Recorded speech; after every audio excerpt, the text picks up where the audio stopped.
covers how to move further towards markets and the private sector.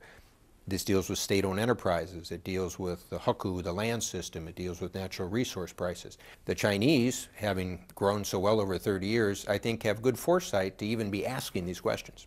You mentioned state-owned enterprises. That's come under a lot of scrutiny. What do you think needs to be done to reform it in China?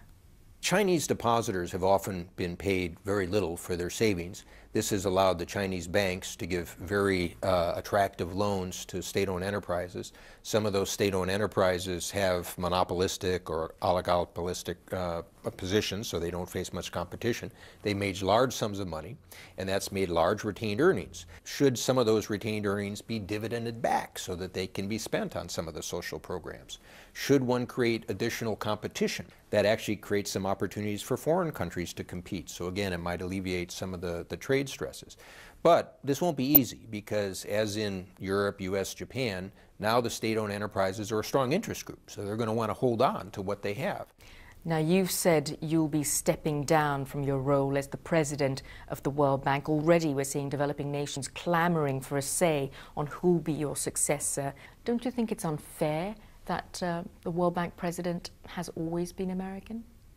No, because I think the United States has played a key role in the international system. But if you're asking whether developing countries should have more voice in the system, definitely. There are certainly good potential developing country candidates.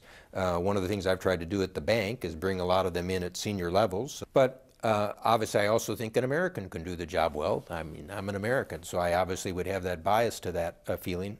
But I think one of the challenges here, to put this in a perspective, is I've spent some 25, 30 years of my professional career, whether with the U.S. government or outside it, trying to have the U.S. work effectively with multilateral organizations, World Bank, IMF, alliances, so on and so forth. I personally think it's good for the U.S. and the